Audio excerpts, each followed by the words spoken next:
Day 3 of Cowboys training camp has concluded, and I have a couple of notes I want to share with you guys from clips that I saw, what I took away from it, what other people are saying, reporters and stuff that are there at training camp. And there's one guy that I saw today, and it's really the second day in a row. One guy in particular that I can't wait to talk about because, you know what? I'm going to save it for the video. Let's get into it.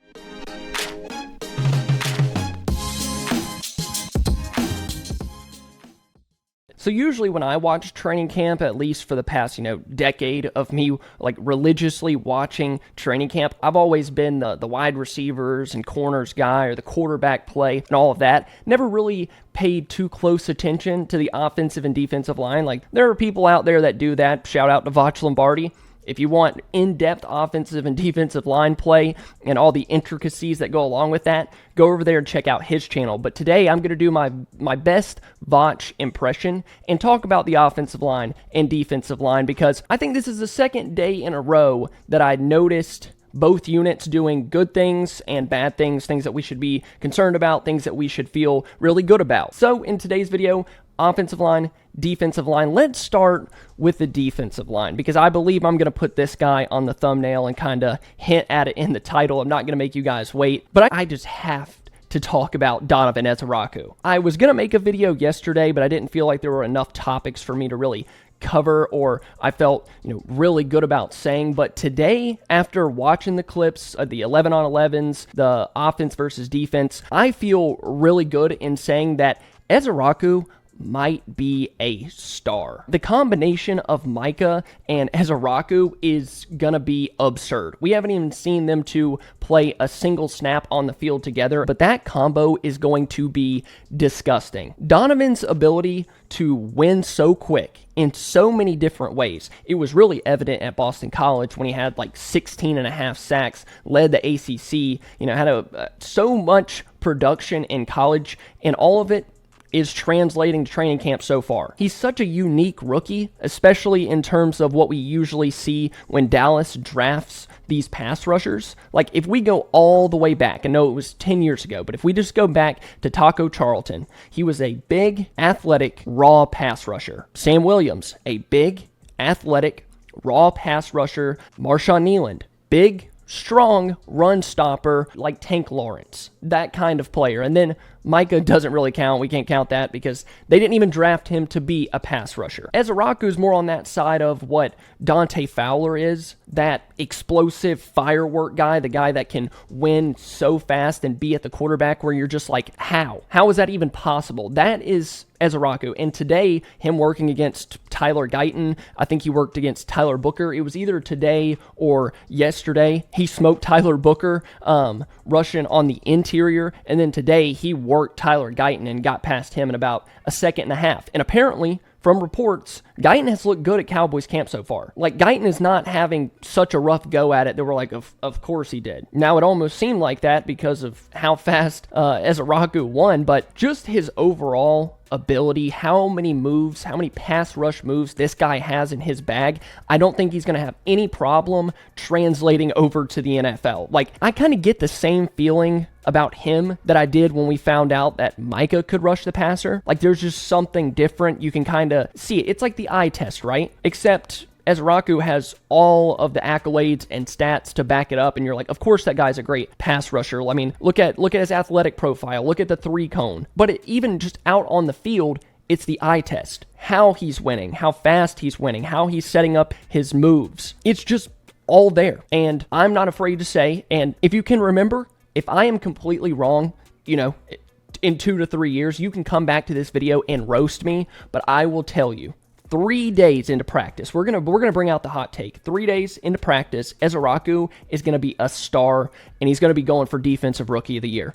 All right, I'm not getting into it anymore. We're gonna move on to what I didn't love with the defensive line, and that has a lot to do with the interior. I saw Mozzie get taken to the cleaners against Tyler Smith. I mean, it is Tyler Smith, but Mozzie got washed out on an inside run. I think it was like Miles Sanders or something, just one cut, and he's got an easy 5 to 10 yards before the linebackers are able to get to him. And then I saw a Deuce Vaughn run. I think it was the second team defensive line. I believe it was the second team offensive line as well, but they just got completely washed out. There was one corner on the edge that could potentially save that play, but if Deuce were to break that tackle, gone.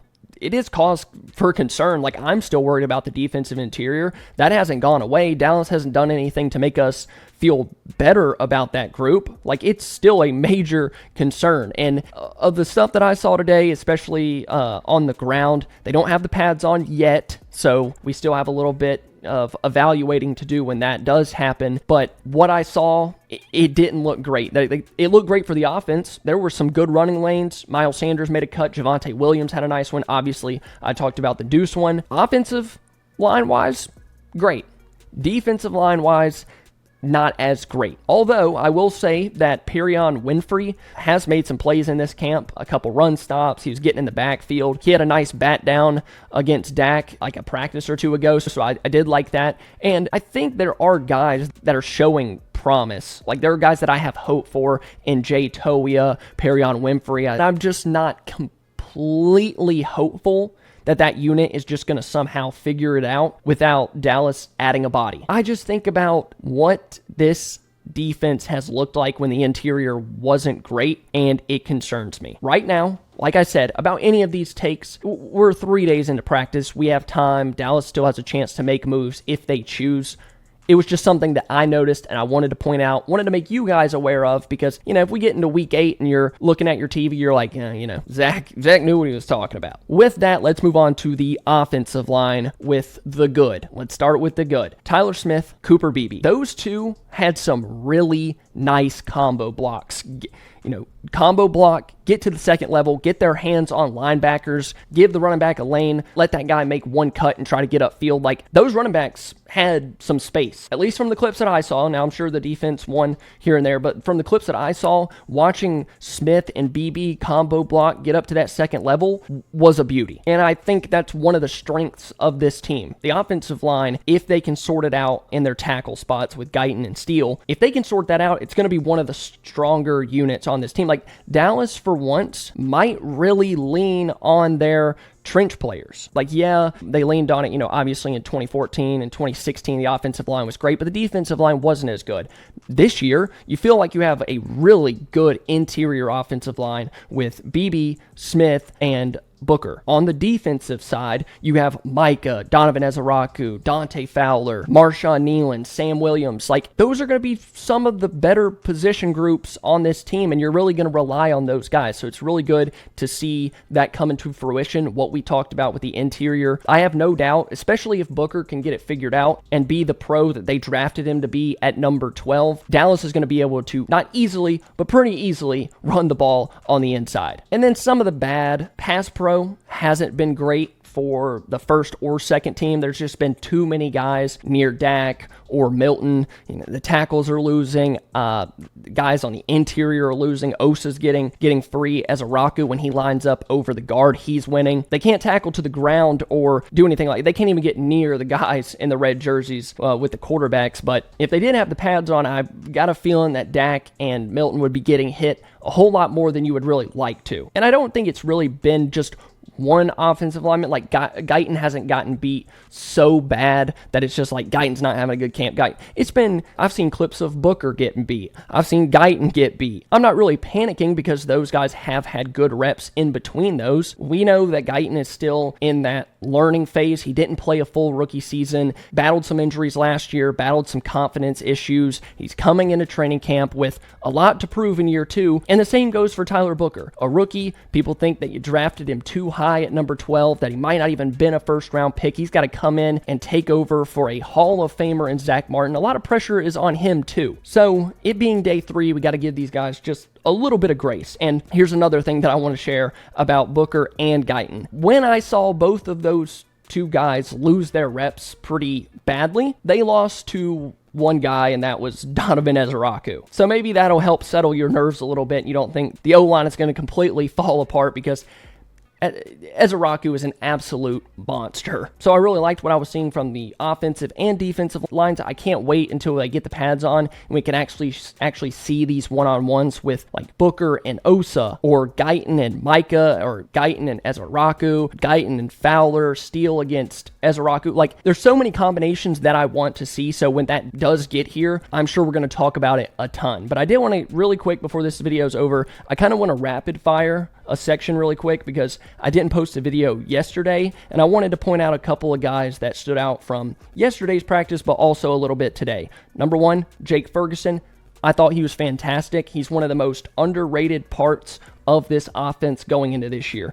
Suffered the injuries last year, so I think a lot of people are kind of counting him out. For some reason, people are just like writing him off. I think they're either blinded by CD and Pickens being the one and the two, the two-headed monster on offense. They just kind of forget about the tight end. But Dak loves his tight ends, like Jason Witten, Dalton Schultz, Jake Ferguson. Like, he has consistently made these guys great. Ferguson's going to be a huge part of the offense. And then yesterday, we really saw that. We saw a lot of that, including Bremen Spanford, who I also have on this rapid fire list. Spanford was catching the ball really well, especially with the second team. I saw Dak evade pressure and make a nice throw to Spanford on the sideline. Contested catch for him. Like, that was a guy coming out of college that really couldn't catch the ball or didn't have a ton of experience doing it. He had a pretty insane drop rate, I believe. I'd have to go back and look, but both Ferguson and Spanford, that might be your tight end 1 and tight end 2. At least that's how I kind of feel that it's trending. Kind of grouping these all together really quick before we end the video with Ferguson, Spanford, and then the offensive scheme. I thought Schottenheimer and Clayton Adams, the more and more I watch this offense, I watch how much motion there is, how much they're playing under center, how they're hitting play action, the route combinations, the deep crossers, making the safeties drift one way to throw it back the other way, make the linebackers carry Ferguson across the field or Spanford across the field, finding those soft spots. And so it's been great. We still have a long way to go before we get to the regular season and then ultimately what Shotty does as a play caller. But so far, I am super, super excited, and I wouldn't say surprised, but super relieved that Shotty has made such a change that we're noticing it. They're running so much motion. I love when Dak's under center and he's able to hit a hard play action. It's been phenomenal. So that's my notes for today. I hope you guys really enjoyed the video. If you did, please make sure you like it. Tells YouTube that you enjoyed it. If you haven't subscribed, please head down there and hit that button. If we could, let's try to hit 50,000 subs before the start of the season. It seems a little crazy, but it's not impossible. Thank you guys for watching. I love you all. Bye.